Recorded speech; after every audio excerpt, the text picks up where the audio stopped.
J.B. Priestley's and Inspector Goule's begins in a prosperous Edwardian dining room in Brumley, England, in 1912.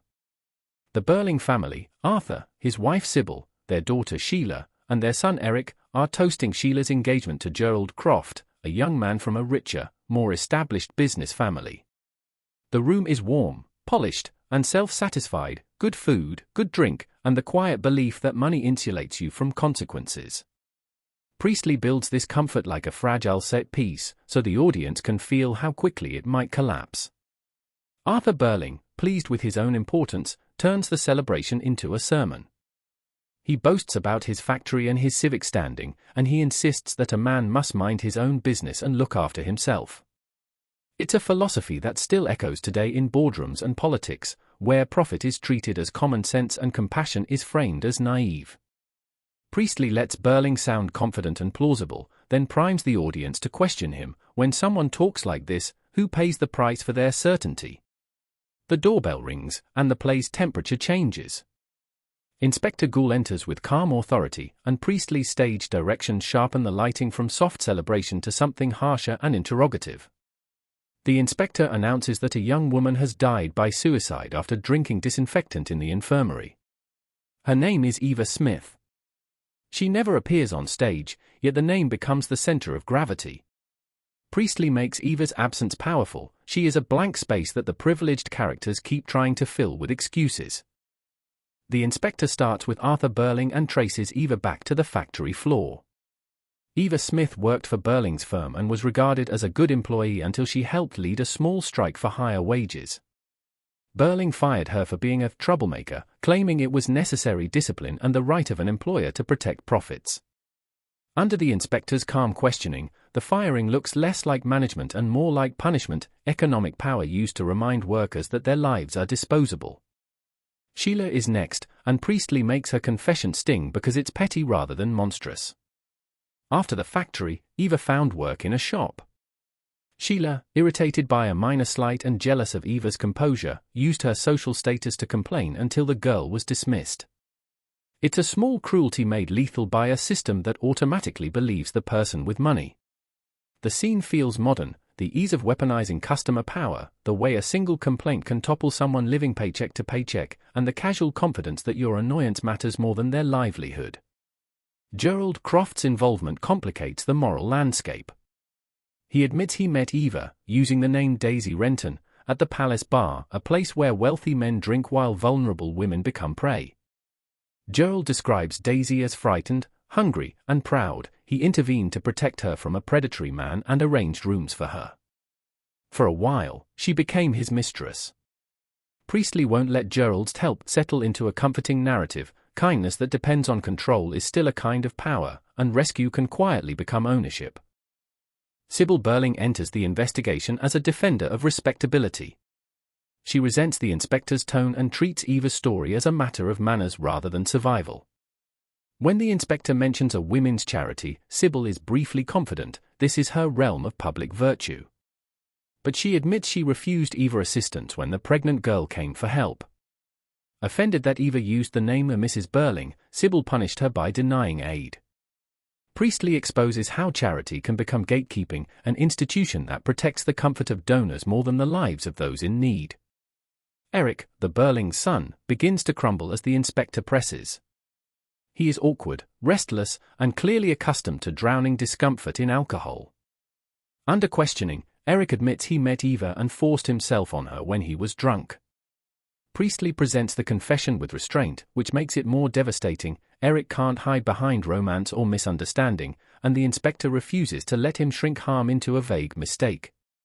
For contemporary audiences, Eric's accountability lands in the same territory as today's conversations about consent, entitlement, and the way privilege has long insulated men from consequences. The story tightens into tragedy. Eva became pregnant, and Eric panicked. He tried to support her, but his instinct reveals how privilege warps even remorse. He stole money from his father's office and offered cash as a quick solution. Eva refused stolen money, one of Priestley's most important choices, because it restores her dignity and moral clarity. She is desperate, but she still draws a line. Eric's offer also highlights hypocrisy. The same world that condemned Eva for needing help produced the theft and secrecy that respectable people use to protect themselves. Sheila's transformation happens in real time. She stops trying to preserve the evening's mood and starts demanding honesty. She recognizes that what's unfolding is bigger than embarrassment. It's a lesson about how the powerful injure the vulnerable and call it normal. Sheila challenges her parents' defensiveness and refuses to be soothed by comforting explanations. Priestley writes her awakening as a generational fault line. She begins to see systems, workplaces, reputations, money, gender expectations, not as neutral facts but as tools that can crush someone like Eva. Inspector Goole becomes the engine of that change. He speaks calmly, refuses flattery, and ignores attempts to intimidate him with rank. His method is relentless. He ties actions to outcomes, showing how one decision leads to another until a human life collapses. Structurally, he is a moral auditor, forcing the Birlings to confront chain reactions they prefer not to see. Priestley uses him to puncture the myth that harm is always dramatic and obvious. Often it is bureaucratic, normalized, and done with clean hands, signed off, justified, and then forgotten. Priestley's use of time sharpens every moment. The play is set in 1912, but it was first performed in 1945, after audiences had lived through the wars Birling confidently dismisses. Birling calls the Titanic unsinkable and laughs at the idea of war. The audience, knowing history, hears those lines as an indictment of complacency. The dramatic irony makes Birling's worldview look not only foolish but dangerous. Certainty can be a moral blindfold. Priestley's point is that societies don't fall apart because nobody warned them, they fall apart because people choose not to listen. The photograph the inspector shows, one person at a time, becomes a symbol of controlled truth. Priestley never lets the audience see it, so Eva's face exists in our imagination, both particular and universal. The inspector controls the photo like he controls the narrative. He isolates each person with the evidence, prevents coordinated lies, and watches their reactions. In modern terms, it resembles the kind of proof that cuts through spin, a receipt, a recording, a screenshot, something that returns the abstract case to a real human being, and forces those in power to sit with the reality they would rather outsource. Gerald's response reveals another privilege, the ability to treat morality as a technical problem. He tries to discredit the inspector by checking credentials and procedure. When he discovers there is no Inspector Goole at the local station, the family clings to the loophole with visible relief. Priestley shows how institutions often react to scandal. If the process is flawed, they claim the harm doesn't count. It's the logic of legalistic escape hatches and PR defenses, caring more about whether you can be blamed than whether you did damage. Arthur and Sybil seize that permission immediately. They laugh, scold, and mock Sheila and Eric for being too emotional, too ready to accept blame. Their relief is ugly because it reveals what frightened them all along, not that a girl died, but that their respectability might be threatened.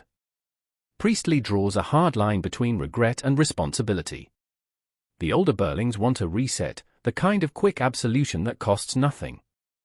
Sheila and Eric, in contrast, understand that even if the inspector's identity is uncertain, their actions, and Eva's suffering, were real. The inspector's identity remains deliberately ambiguous. Is he a real officer, a con man, a ghost, a prophetic voice, or an embodiment of conscience? Priestley plants clues without settling the question, because the play is not ultimately about solving a mystery. It is about what happens when people are forced to see their choices as part of a shared moral ecosystem. The inspector is less a character than a function. He arrives, exposes connections, and demands accountability. For modern viewers, he resembles the sudden arrival of consequence, an investigation, a whistleblower, a wave of public truth that refuses to be politely ignored. Eva Smith's silence is the play's deepest pain. We never hear her speak, we only hear the stories told about her by people who used her, judged her, or briefly helped her. That silence mirrors how marginalized people are often treated in public life, spoken for, reduced to case studies, turned into symbols. Priestley counters that erasure by insisting on Eva's humanity, her hard work, her pride, her refusal to accept stolen money, her attempt to protect her unborn child. Eva becomes a moral mirror. The way someone describes her reveals how they see power, worth, and responsibility. Even the setting becomes symbolic. The Birling dining room, once a showcase of security, turns into an improvised courtroom. The engagement ring, the port decanter, the furniture, the warm lighting all become evidence of a life built on invisible labor. Priestley's single-room structure traps the characters in consequences they usually step around. They cannot flee, and they cannot easily change the subject. The room's walls begin to feel like the walls of a class system, enclosing those inside with comfort while shutting out the suffering that made that comfort possible. The engagement, initially a celebration of social climbing, becomes a test of whether honesty can survive comfort. Gerald tries to restore normality and asks Sheila to take back the ring.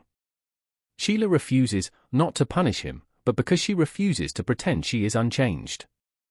This is Priestley's quiet revolution. Real growth means you can't go back to the old story once you see how it's made. Sheila chooses clarity over convenience. In contemporary terms, it's the decision not to rush past harm just to keep the peace, not to wallpaper over truth with romance or tradition. The inspector's final speech makes Priestley's political message unmistakable.